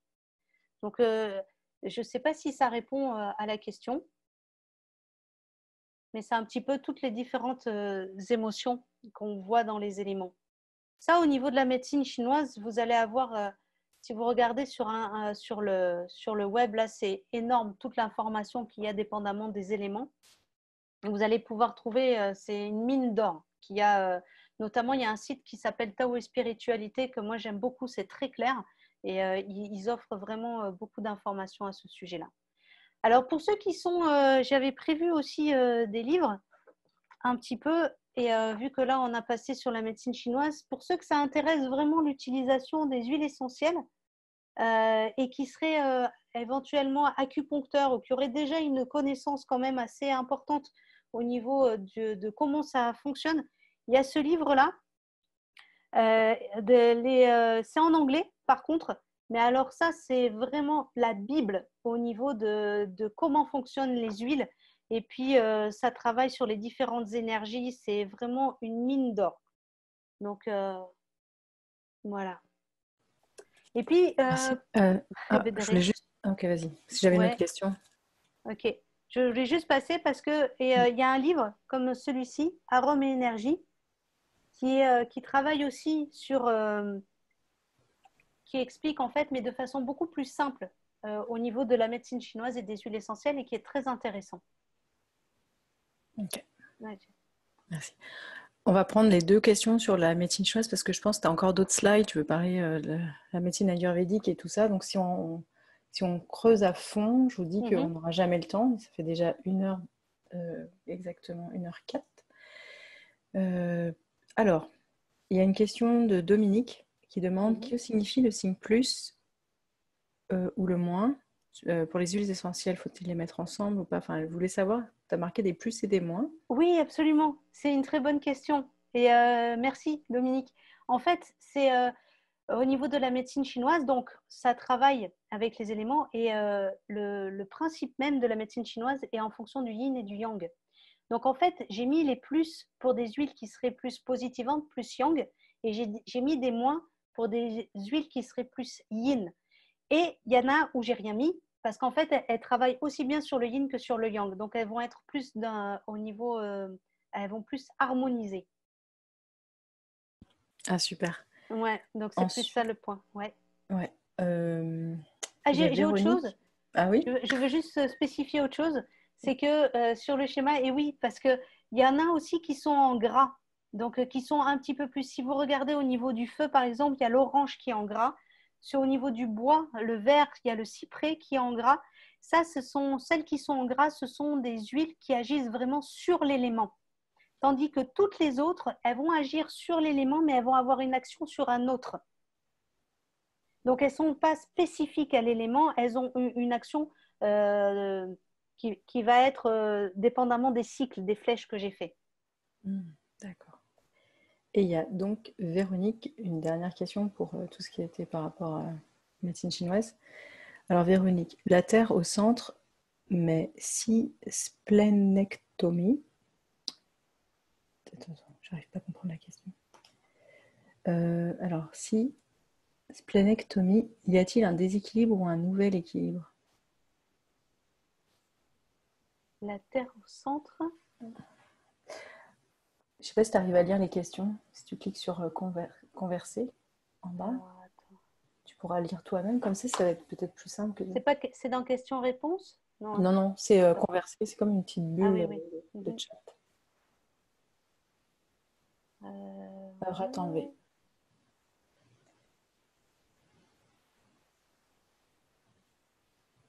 Merci Karine. C'est cool, on a un médecin avec nous. Ok, pour la rate enlevée. Ok, oui, d'accord. Je comprends. Eh bien, en fait, pour la question, quand il y a des organes qui sont enlevés, souvent il y a un déséquilibre. Et ça peut prendre beaucoup de temps avant qu'il y ait un équilibre qui se refasse. Ça, ce que ça peut faire dans la vie, c'est qu'on perde vraiment au niveau de la stabilité, dans tous les aspects. Parce que et la rate, c'est ça, c'est si c'est quelque chose qui est vécu et qui est alors attends, je parle à Karine. Karine, si c'est Non, quelque c'est chose. pas Karine, ça va être Véronique. Véronique. Oh ouais, j'y suis pas. Si c'est quelque chose qui est vécu, Véronique, je veux bien que tu le prennes en privé et je vais approfondir parce que c'est vraiment très intéressant comment on peut travailler sur des organes qui sont absents et pas qu'avec les huiles essentielles. Je te conseillerais grandement, si tu pratiques pas déjà, pratiquer le Qigong parce qu'en fait, ça va permettre de redonner de l'énergie à l'organe et notamment de travailler sur l'étirement des méridiens de la rate et de l'estomac. C'est assez central la rate comme organe, vraiment. C'est important, on l'enlève en Occident, mais ça peut être très important au niveau du sang, il y a beaucoup de choses qui y sont reliées. Donc moi, si tu veux, je pourrais t'en parler de façon un peu plus privée ou m'envoyer un courriel avec un peu plus de détails. Ce sera avec plaisir. Est-ce que le corps garde la mémoire de l'organe? Absolument. Généralement, il la garde. Ce qu'il y a, c'est que l'organe, ce qui sert... Ok. Donc, rate pancréas, c'est la terre pour ce qui est du pancréas. Ah oui, là je vois le chat, fait que je peux répondre plus rapidement. C'est la terre, le pancréas, il est relié à la rate. Pour ce qui est que le corps garde en mémoire, oui, le corps garde en mémoire l'organe. Ce qu'il y a, c'est que l'organe, il sert, comme je disais tout à l'heure, ils n'ont pas qu'une fonction physiologique, ils ont une fonction émotionnelle, même spirituelle. Et donc, en fait, ce qui se passe, c'est que si l'organe ne peut plus jouer son rôle au niveau de la gestion de l'émotion, ben, il va falloir bien que l'émotion elle aille à quelque part. C'est ça le point. Donc, elle va créer un déséquilibre. Même si la mémoire, mais la fonction et son rôle d'un point de vue de l'énergie, en fait, il n'est plus là. Et comment on peut retrouver un équilibre, c'est vraiment... moi, ce que je connais, c'est par la pratique du Qigong. Certainement que au niveau des yogis, il doit y avoir des pratiques aussi. Il y a sûrement plein d'autres choses qui sont possibles. Moi, c'est juste ce que je connais, en fait. Qu'en est-il pour une douleur chronique depuis 1 an au rein droit? Alors ça peut être plusieurs choses. Mais là, on rentre en thérapeutique. Donc, ça, ce sont des questions plus au niveau spécifique parce que les reins, ça peut avoir une multitude de raisons. Et puis, il faut voir aussi qu'est-ce qui s'est passé depuis 1 an. Et en fait, pas depuis 1 an, mais de ce qui s'est passé de 6 mois avant le début de la douleur. Parce que comme vous pouvez voir sur le schéma, ce sont des cycles. Donc, ce qui se passe dans un organe, ça va forcément interagir avec les autres organes. Et en fait, constamment, tout est en train de s'harmoniser, de se rééquilibrer. Notre corps et la machine qui travaille le plus, c'est la machine la plus évoluée qui existe, mais il est tout le temps en train de travailler pour essayer de s'harmoniser. Et il a vraiment de la job parce que souvent, on ne l'aide pas beaucoup. Et je m'inclus là-dedans. Donc, pour savoir un petit peu plus précisément, il faut plus de données parce que ça serait comme de la thérapeutique à l'emporte-pièce, puis ça ne fonctionne pas. Ça a besoin d'être plus précis. Oui, Sarah, juste, Ouais. enfin, je vais essayer de redire, c'est sûr que c'est super intéressant, je sais que vous avez beaucoup de questions, on va juste garder des questions qui sont peut-être spécifiques à certaines diapositives. Tout ce qui est plus général oui, ou personnel, on verra vers la fin. Comme ça, on aura le temps de tout regarder, au moins la présentation qu'elle nous... Puis après, vous allez voir, vous aurez l'occasion de poser des questions en privé, même après le webinaire. Donc, vas-y, Sarah, tu pourras... vas-y, continue. Ok. Ben, en fait, ce que je pense que je vais faire, c'est que si ça intéresse les gens, je ne sais pas ce que tu en penses, Nathalie, mais pour toute la seconde partie, on pourra en faire un autre. Parce que là, en fait, il y a quand même déjà... je ne m'étais pas rendu compte qu'il y avait déjà 1 heure qui est passée, mais il y avait encore quand même beaucoup d'informations et j'aimerais donner des outils un petit peu plus pratiques qui est arrivé à la fin du webinaire. Je ne sais pas ce que tu en penses. Oui, si tu veux donner les outils maintenant, ce serait une bonne idée, je pense. Ouais. Ouais, c'est ça. C'est que ça me paraît plus judicieux. Alors, Tu reviendras avec la médecine ayurvédique plus tard. ouais, voilà, un petit peu plus tard, ça sera avec grand plaisir. Mais là, je me suis enflammée, je pense, au niveau T'as trop de cœur. Ouais. T'as trop de Mais je vous feu. le transférerai avec plaisir, hein, toute l'information. Voilà. Donc, ce dont je voulais vous parler, en fait, même un petit peu plus précisément, c'est que je trouvais ça important parce que comment on travaille. Donc, je vais même aller directement ici. Ça, c'était pour récapituler le tout. C'est que là, on a de l'information, on a une bouteille d'huile essentielle, vous en avez peut-être chez vous. Qu'est-ce que je fais avec et comment je m'y prends? Alors, il y a plusieurs solutions. Il y a la chose, comme Nathalie travaille avec les huiles, c'est-à-dire au niveau intuitif. Je regarde, j'aime bien ma bouteille, je me dis, ah tiens, je la sens, je prends le temps, je mets mes pieds à terre, je prends le temps de sentir, ok, j'en aurais besoin pour, par exemple, le cœur, le plexus. Je me dis, ça va me faire du bien. Donc, on va prendre, ça c'est du citrus paradisi. Donc, on va dire, ça va me faire du bien, ça va donner un peu de joie à mon cœur. Ok, là, ce qu'il faut savoir, c'est que une fois que vous avez sélectionné votre huile, que vous avez votre intention, c'est on vérifie si l'usage que vous voulez en faire correspond à l'usage qu'on peut en faire. Un excellent exemple, le citrus. C'est merveilleux. Ce qu'il y a, c'est que vous allez le diluer et l'appliquer. Je l'applique au niveau du cœur. Et si je décide, parce qu'en ce moment il fait beau, de mettre mon maillot de bain et d'aller prendre le soleil, c'est une très mauvaise idée. Parce qu'en fait, les citrus, c'est photosensibilisant. Donc c'est très important lorsque vous avez une intention avant de l'utiliser. Et il y en a eu qui ont eu des expériences notables apparemment avec de l'eucalyptus globulus dans le bain. C'est vraiment important de vérifier si on peut le faire au niveau de ses propriétés. Est-ce que ça fonctionne selon notre intention? Donc ensuite, au niveau de l'utilisation, généralement, quand on travaille au niveau émotionnel, énergétique, spirituel, on peut travailler en application sur la peau. Quand on fait une application, on fait une dilution. Quand c'est très concentré, on dit plus, c'est pas utile en aromathérapie. Si on a la bonne huile au bon endroit avec la bonne dilution, ça sera bien plus efficace que d'en mettre beaucoup parce que justement, on va travailler plus au niveau vibratoire. Donc, on va en mettre de 1 à 3%. Moi, j'aime beaucoup le 1%. Donc, 1%, ça représente sur une bouteille de 50 millilitres.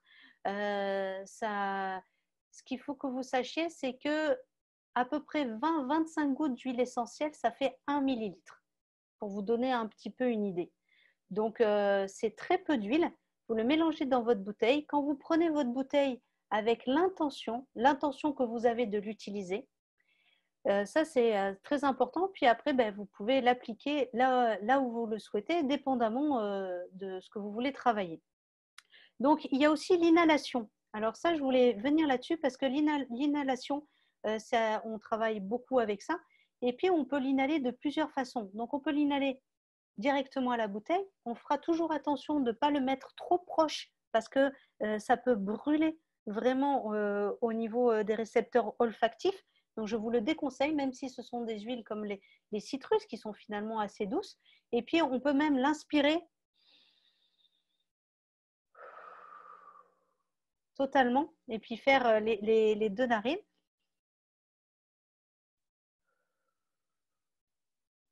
Moi, j'ai besoin de me boucher la narine. Les yogis, ils le font sans les doigts. C'est mieux, mais c'est ça.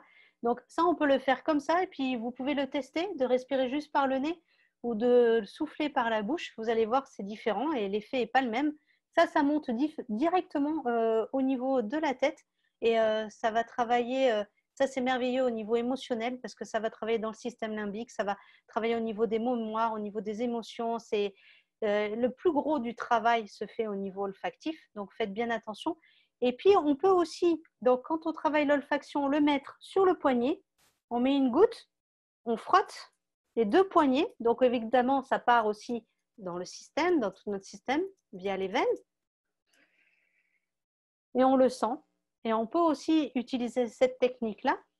Au niveau olfactif aussi, ce que je vous conseille de faire, si vous êtes, par exemple, si vous en avez besoin et que vous êtes en déplacement, par exemple dans des temps de rhume où on a besoin de protéger le système respiratoire, par exemple, ça peut être utile.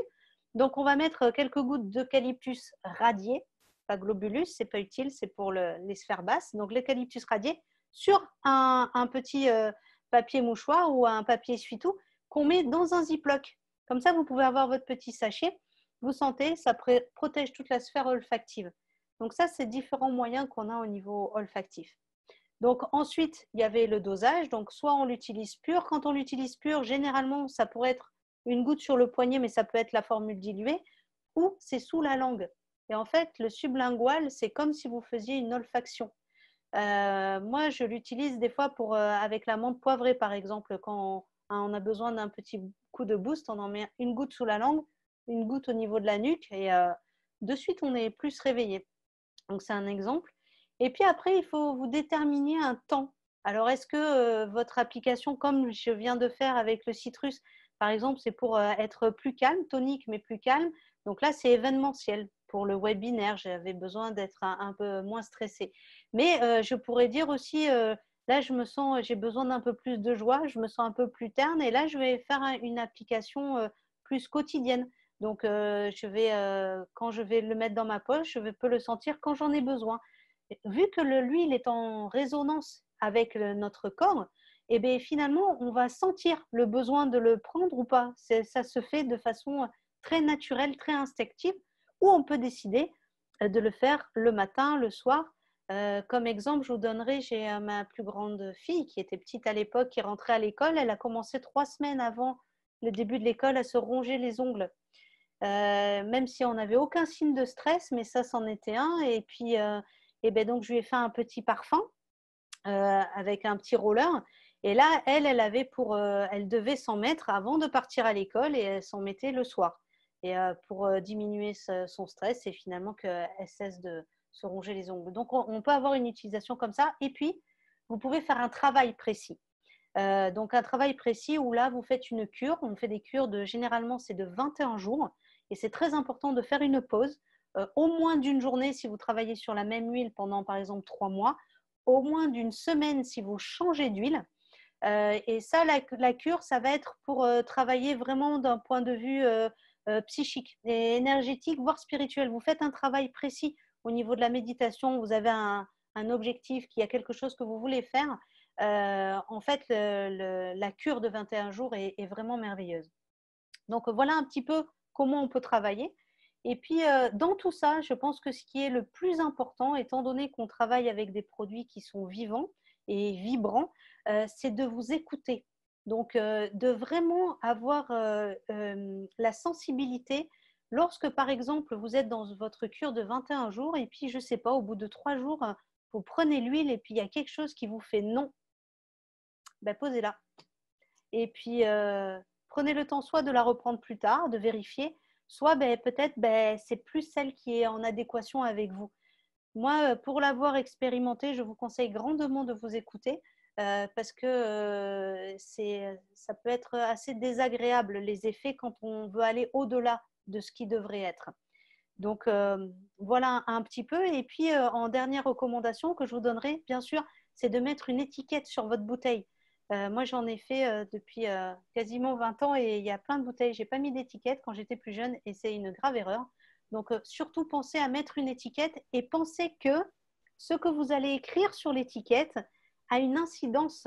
Parce que ça aussi, ça a une vibration. Je pense à Emoto, mais juste, ça, c'est un produit vivant, fait que ça va avoir une incidence sur votre mélange. Donc, pensez à ce que vous écrivez.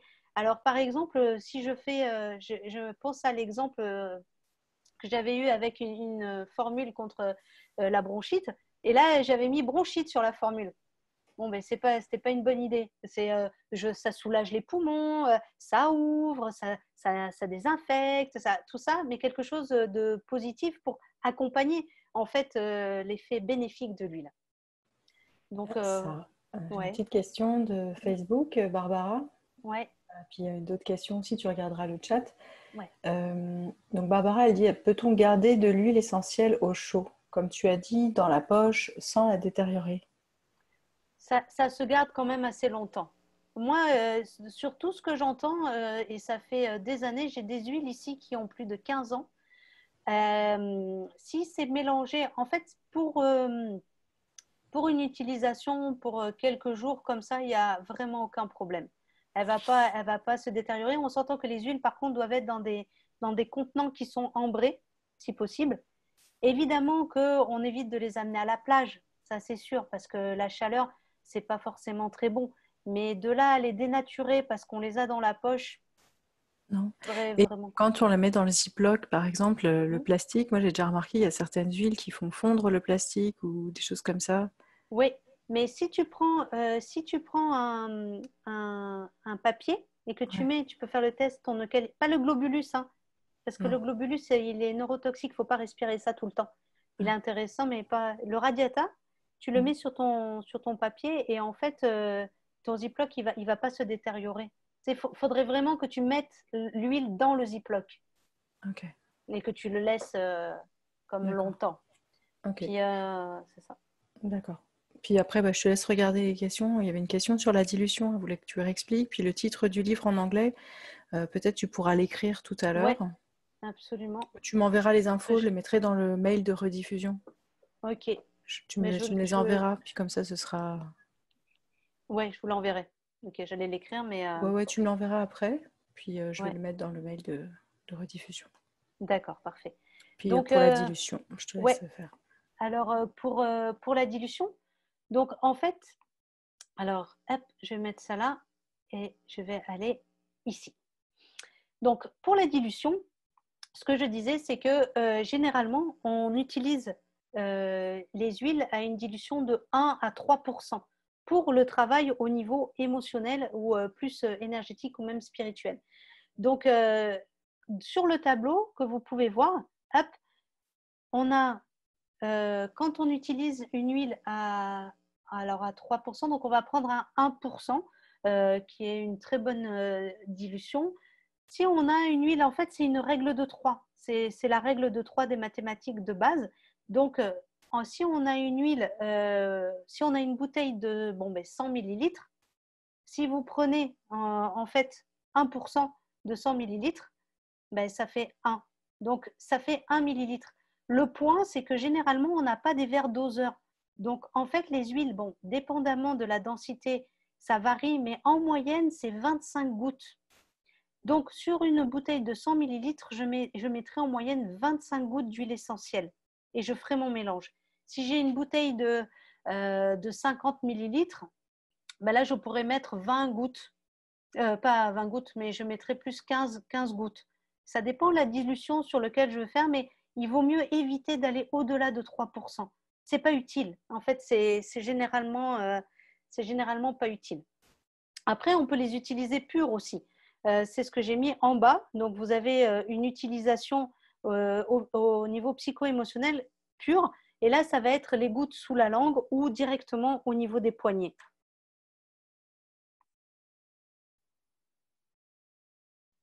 Est-ce que c'est correct? Oui. Ça a l'air. J'ai une autre question que j'ai vue que toi tu peux pas voir parce que il est important d'écrire à tout le monde, pas juste à Nathalie. Ok. Alors, est-ce qu'il existe des pendentifs pour mettre des huiles essentielles dedans et les avoir sur soi?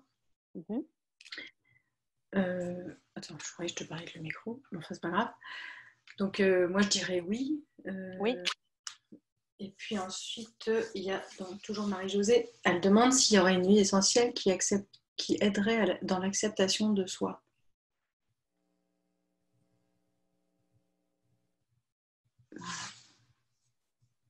C'est qu'il y en a plusieurs.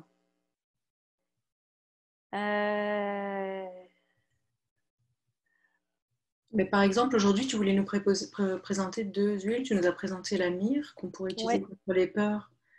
Et l'autre que tu voulais nous présenter, est-ce qu'elle peut aider sur l'acceptation de soi? Alors, l'autre que je voulais vous présenter, c'est le basilic. C'est le basilic parce que c'est rééquilibrant. La myrrhe pourrait aider dans l'acceptation de soi, en ce sens qu'elle redonne de la confiance. Donc, chose que a aussi le basilic. En fait, c'est délicat parce que ça dépend dans l'acceptation de soi, c'est large. Et donc, on a des choses très spécifiques, comme par exemple se redonner de la force dans les idées. Euh, je veux plus imposer qui je suis, avoir plus de force dans qui je suis, j'irai mettre du laurier. Tu vois, ça dépend. Si j'ai besoin d'avoir que ce soit plus interne et que ce soit plus en lien avec mon équilibre à moi, j'irai plus avec du basilic. Ça dépend un petit peu dans cette idée d'acceptation de soi. C'est quoi qu'on travaille plus précisément, en fait. Donc, ah ouais, s'incarner complètement. Alors ça, bah moi j'aimerais bien la trouver celle-là. Ah, je croyais que tu l'avais, purée. Ça m'aurait aidé pour mon module 6. Oui, mais ça c'est oui, c'est une très bonne question de s'incarner complètement. Oui, c'est sûr. Qu'est-ce qu'on pourrait utiliser? Donc ça pour l'instant, en fait, de ce que j'ai pu tester, j'ai pas vraiment trouvé une huile qui réponde à ça. Et je vais être une des premières personnes quand je vais la trouver à l'utiliser parce que ça va m'aider beaucoup. Donc, si jamais on va garder les coordonnées, si jamais on a l'info, ou qu'à un moment donné, je trouve l'info, que je le teste et que je vois que ça fonctionne, parce qu'on a beaucoup d'informations dans les livres, mais après, il faut vérifier que ça soit bien utile. Donc, ça serait avec plaisir que je te la transmettrai. Parce que là, on peut travailler sur beaucoup de choses, mais c'est à voir pour l'instant. Il y a une personne qui parle de l'angélique racine pour peut-être s'aider à s'incarner. Plus Personnellement, mettre à l'intérieur. ouais, c'est se mettre à l'intérieur. Ok. Ouais, plus mettre à l'intérieur. Je vais regarder ça. Est-ce qu'on pourrait vous envoyer ça Je pourrais regarder comme ça. Ce serait une question qui serait intéressante à partager. Donc, en synergie peut-être. Alors ça, c'est Pascal qui... C'était quoi là? Ben, je pense que c'est... Je sais... Attends. L'angélique racine... Pour l'incarnation.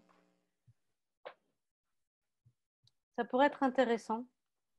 On va l'approfondir. Mais ça a l'air d'intéresser plusieurs personnes. Ça pourrait être... Ben, moi, ça m'intéresse, hein, parce que je te dis, j'ai un module sur accepter son incarnation. Et si je peux aider les gens à favoriser ça avec des huiles en plus, ça serait cool. Ouais.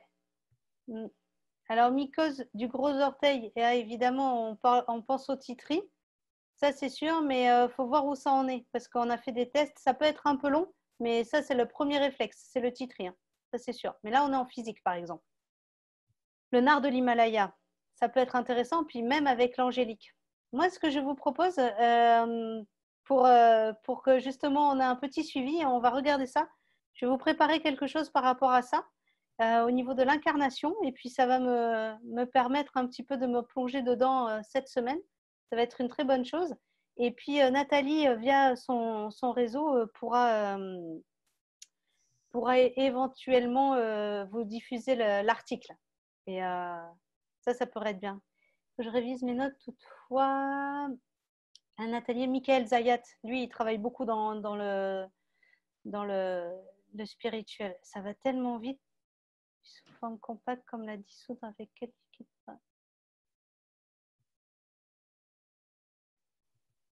Souvent, quand c'est compact, il faut. En fait, c'est pas nécessairement avec un liquide, c'est en la chauffant, mais il faudrait savoir si est-ce que c'est cristallisé ou est-ce que c'est parce qu'elle est compacte. Souvent, en la chauffant un peu, on peut la dissoudre. Par contre, si elle est cristallisée, c'est qu'elle a pris l'air et elle est plus bonne. Donc, on peut la garder. Moi, j'en ai des exemples, mais juste pour les formations, pour les cours, mais sinon, ça a plus d'utilité. Donc, moi, j'ai une question. Comment tu utiliserais, vu que tu nous as parlé de la mire, si, admettons, je vis des peurs, des cauchemars, ou je suis dans un moment de transition dans ma vie, vu que tu nous as parlé quand même de ses vertus, puisqu'on a vu spécifiquement elle, comment je le ferais? J'utiliserais topique, olfactif. Qu'est-ce que tu nous conseillerais par rapport aux transitions? Ouais. Alors, si c'est vraiment une période de transition de la vie, alors si on repart, ça sera un exemple. Alors, attends. Voilà. Je vais juste fermer ça. Hop. Donc, si on repart sur juste cet exemple-là, d'un point de vue plus précis, donc là, je suis en période de transition. Donc, l'huile essentielle que je choisis, c'est la myrrhe. Est-ce qu'elle fonctionne d'un point de vue topique? Absolument. On peut la travailler en dilution. Par où je passerai pour l'utiliser, en fait? Je passerai par l'olfaction. Donc, la première chose, c'est que c'est comme un rituel, c'est-à-dire que c'est quelque chose, par contre, il faut de la constance. Si vous travaillez avec les huiles, vous l'utilisez une fois, ça peut fonctionner, mais il faut, c'est quelque chose qu'on fait tous les jours, voire 2 fois par jour, voire 3 fois par jour. Donc là, je sentirai la myrrhe le matin, tous les matins, je prendrai le temps de faire 3, 4, 5 bonnes respirations vraiment avec la myrrhe, comme je vous ai montré tout à l'heure, même directement au flacon, pas trop proche. Donc j'inspire complètement, j'expire, je prends ce temps-là. Et je prends ce temps-là le matin et le soir. Et déjà, ça devrait faire un travail très intéressant au niveau du corps. Moi, je travaillerai avec la myrrhe principalement comme ça, pour une période de transition. Et ça, je peux le faire pendant 21 jours sans aucun souci. Et puis même faire une pause d'une journée, parce que généralement, ça peut être long, des périodes comme ça de transition, surtout quand la transition est faite, mais on ne suit pas nécessairement au niveau émotionnel, au niveau de l'acceptation, de l'intégration, tout ça. Donc, je peux faire une pause que d'une journée et continuer avec la mienne ensuite, jusqu'à ce que je me sente stabilisée ou tout simplement que mon corps me dise c'est correct.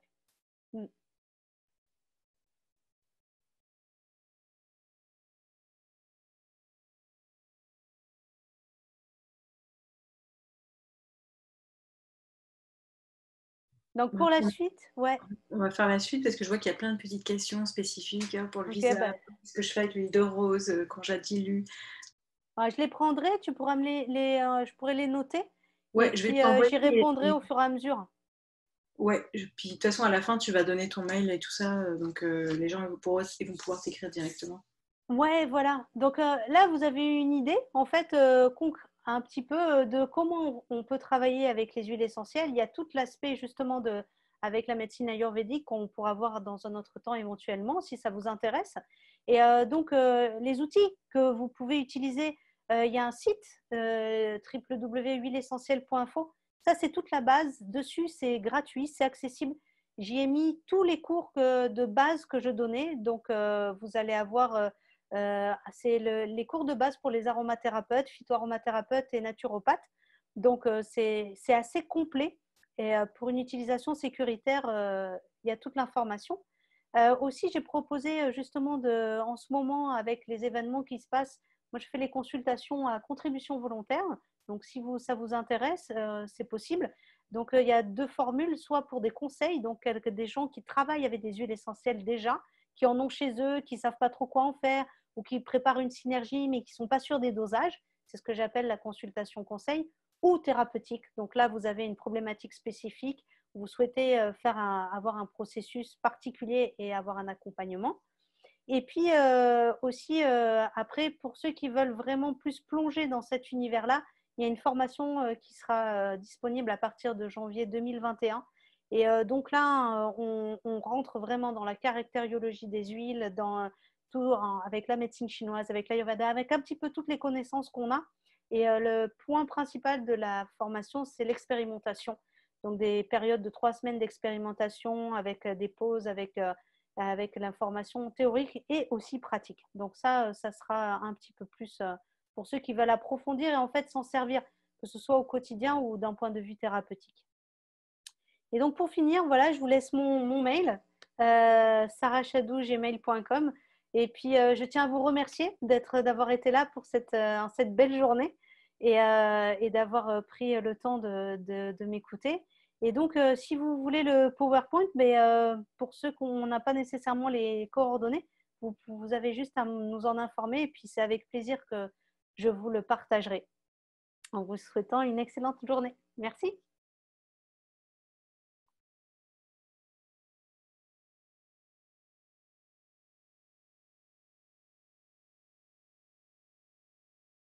Attends, j'arrive. J'étais pas prête. Tu n'étais pas prête, hein? Mais moi, le temps déjà que j'ai dépassé, j'ai explosé le temps. En fait, il y a trop de choses à dire, je pense, Sarah. C'est super. Moi, j'aurais aimé en avoir encore plus parce qu'il y avait tellement de choses à dire. J'aurais aimé avoir plus de conseils. Tu sais, genre, on va travailler par exemple sur un thème. Par exemple, tu sais, vu qu'on parlait plus de l'aspect spirituel, l'aspect énergétique ou émotionnel, tu sais, j'aurais aimé ça vraiment dire bon, bah tiens, voilà, la mire, voilà comment on va l'utiliser, voilà ce qu'on peut. Bon, ça, je sais que tu vas l'offrir à partir de janvier 2021. Ouais, Ça va on par huit pourrait faire semaines. un webinaire aussi comme ça sur un sujet. Comme là, j'ai noté l'incarnation, Oui, mais on pourrait faire quelque chose que là-dessus. Là, c'est ça ça. donne une idée globale de Ouais, comment on peut faire. Et ce serait vraiment, ça peut effectivement être intéressant de voir plus spécifiquement sur un thème particulier. exact. On peut faire Tu ça. vois, je vois sur Facebook, il y a des gens qui veulent un deuxième webinaire, en effet. Beaucoup de gens ont trouvé ça intéressant. Il y a plein de questions, tu n'as pas pu répondre. Donc, c'est ça, peut-être tu reviendras. Bah oui. Puis s'il y a un sujet comment dire, qui vous intéresse ou qui vous questionne ou juste nous noter les sujets et puis on pourra même faire des webinaires comme ça pour plonger dans le sujet. Et dans ces cas-là, on parlerait juste de quelque chose de très spécifique. Et ça, Oui, on peut alors faire ça. écrivez vos sujets là. Donc, on Ouais. avait incarnation. euh, L'incarnation, moi, comment s'aimer aussi, on a vu. oui, on avait eu comment s'aimer, L'acceptation de l'acceptation soi. de soi, exactement.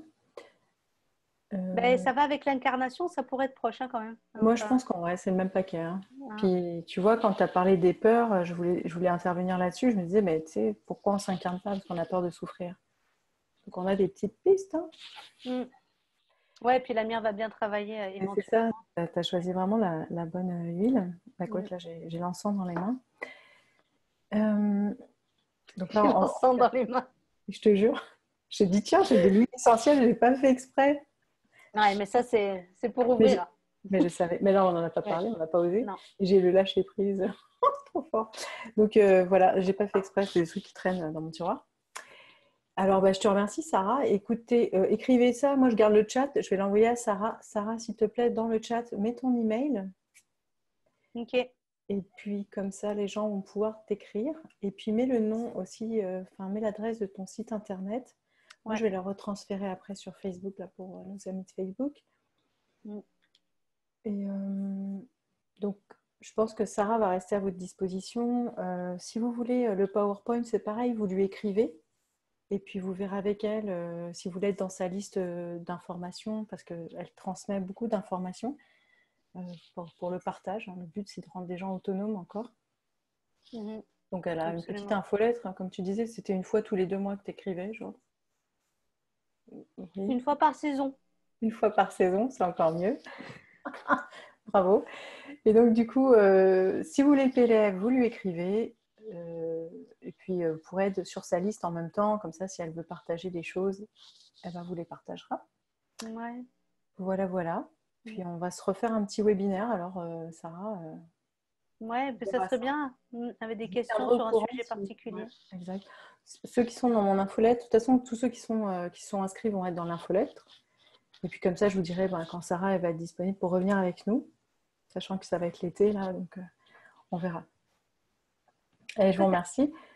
Peut-être. J'ose pas faire une méditation parce qu'il est quand même tard. Et ouais. Donc, c'est ça. Est-ce que tu veux dire un dernier mot sur des choses Remercier vraiment d'être là. Et puis, en fait, aussi vous dire que les sujets que vous allez mettre, que vous allez nous proposer, ça va nous inspirer. Je pense aussi bien Nathalie que moi. Et ça, c'est merveilleux parce que des fois, moi, je travaille beaucoup dans mon bureau, je travaille beaucoup avec les huiles qui me parlent, tout ça, mais c'est quand même bien aussi de pouvoir avoir accès à d'autres choses, à d'autres possibles et des choses auxquelles j'ai pas nécessairement pensé. Donc oui, je trouve ça très inspirant et puis je pense que j'ai hâte de vous partager un petit peu ce que je trouve sur des sujets qui vous plaisent. Et puis je vous souhaite une belle journée, une belle fin de journée, une bonne soirée pour ceux qui sont en Europe. Ouais. Puis, ah oui, l'Ayurveda aussi. Oui. Je sais pas si je fais une petite méditation. Ah, purée. Comment tu le sens? Je sais pas, j'ai envie, mais je trouve qu'il est tard. Bon, c'est pas grave, je vais vous la faire. Puis comme ça, ceux qui sont fatigués, vous allez vous coucher. Enfin, vous Il y faites en ce a que vous qui voulez. disent si, la méditation, si. Ok. Donc on va y aller avec la méditation. Fait que moi, Je me demande si tu m'avais dit. Non, est-ce que le. Non, Vincent, je me rappelle, c'est par rapport aux mémoires du passé. Je vais peut-être pas toucher à celle-là. Mais c'est quoi que tu veux? Non, je sais pas, je vais inventer une méditation. Ouais, mais l'encens, ça connecte, ça peut ouvrir des mondes aussi. Bon, allez, Donc c'est. on Je sais essaye. pas. Je ne sais pas, hein. Bah, essaye! J'expérimente. Ouais, c'est rien. De toute Avec, façon, t'es dans ton avec bureau, une tu risques marine. rien. Je suis dans mon. Tiens, je fais une crise cardiaque, vous apprenez la 9 à 1 pour moi, s'il vous plaît. Ouais, il faut prendre le temps, les pieds bien sur terre. Puis juste que. Puis quand pour vrai, tu le souffles par Ça la ouvre le bouche, c'est pas chakra du pareil. cœur, hein. Ah ouais, un peu. Normalement, ça devrait pas mal Waouh! tous les ouvrir. Là, Mm. non, je vous fais l'expérience en direct. Écoutez, j'ai acheté ça, évidemment, puisque je ne connais rien, je ne sais pas pourquoi j'achète, mais c'est pas grave. Mais j'achète, hein. J'ai eu comme toute une pharmacie d'aromathérapie, enfin d'huile. Ah waouh! Alors, ouverture du chakra du cœur, mais à 2000%, ouverture des yeux. C'est ça, l'énergie dans les yeux qui s'ouvre. Ça fait. Et là, ça fait. C'était vraiment bizarre. Je parlais pas du troisième œil, je parle des yeux physiques. J'ai jamais vécu ça. Ok, on va refaire un petit sniff et je me tais. Puis je vais enregistrer la méditation. Alors, on va pas se planter cette fois-ci encore. Paf. Alors, attends. Je vais juste démarrer l'enregistrement. On en est où là? J'arrive même plus à penser. Ok, c'est bon. Allez. Je recommence.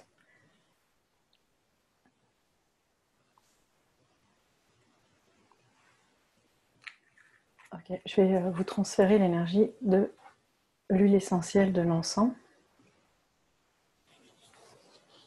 Wow. Ok, on y va. On va faire ensemble inspire, pause, expire, pause. Voilà. Super. Ben, merci à tous. C'est l'heure de faire tout d'eau pour les Européens. Et puis, je vous laisse faire. J'ai les pieds brûlants. Bah oui, on marchait sur du sol chaud.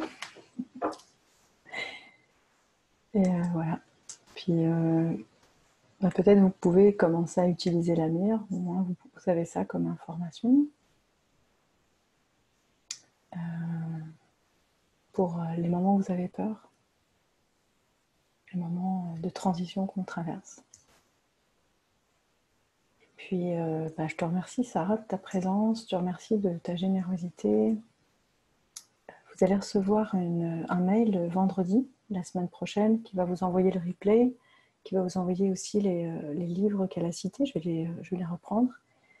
Je vais vous envoyer aussi son site et son email. Si je peux le faire avant vendredi, je le ferai. Je ne sais pas, j'ose pas m'engager avec tout ce que j'ai à faire, mais je me dis, je m'engage pour vendredi, c'est sûr. Si je peux l'envoyer avant, ce sera cool. Mets ton micro, Sarah. Ok, c'est juste si je peux me permettre, parce que quand même, j'avoue, incroyable. Si je peux lire quelque chose sur l'encens.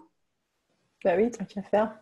L'arbre à encens pousse dans le désert. La désolation du paysage désertique permet aux êtres de ressentir la sérénité de leur âme. D'un point de vue énergétique, l'huile nous remet en mémoire des souvenirs de nombreuses cultures du Moyen-Orient, en particulier celle de la conscience collective arabe et des tribus nomades des Bédouins. Ah bah tu vois, il m'a parlé. Ainsi que des souvenirs au temps de Salomon. Tu étais en plein dedans. Tu nous as vraiment fait faire le voyage Merci. de l'encens. Merci à toi. Je savais pas. Hein. Mais je sais que tu savais pas. C'est pour ça que, tu sais, j'en ai les... Regarde, j'ai la chair de poule. Ah oui, Ouais, c'est pour ça que je voulais te le lire. Ouais. Juste un détail, attention à l'encens. Hein. Tout à l'heure, tu me disais, on avait parlé de l'encens et par hasard, je vous assure qu'il était dans mon tiroir. Tu m'avais dit, il faut faire attention quand même à cette huile. Donc oui, je l'ai senti, ça a ouvert le chakra du cœur, ça m'ouvre les yeux. Oui, elle parle avec moi, cette huile. Par contre, ça peut faire remonter des mémoires de souffrance. Donc là, c'était un beau voyage, mais ça aurait pu tomber dans un lieu, puisque ça ouvre des portes sur les mémoires. Donc si vous n'avez pas les outils pour gérer vos émotions, c'est ça que tu disais, il faut faire attention. Mais s'ils sont avec toi et qu'ils font l'ancrage et qu'ils sont bien solides, et ben, une fois qu'ils auront bien intégré tes cours, ils pourront s'amuser avec l'encens autant. Ouais. Ça peut être une bonne idée de s'ancrer avant et d'avoir un petit peu de discernement. Oui. Voilà. Mais, voilà. Et je vous remercie à tous. C'est toujours merci de m'avoir influencé à faire la méditation. Du coup, j'ai osé. Merci. Bonne nuit, bonne soirée à tout le monde, bon après-midi. Je vous envoie un mail vendredi, vous allez recevoir tout. Sarah, elle est là aussi pour si vous avez des questions. Et avec tout l'amour et le marcheur à l'intérieur de votre cœur, je vous souhaite une super belle vie. Voilà, merci à tous. Et oui, sous les étoiles.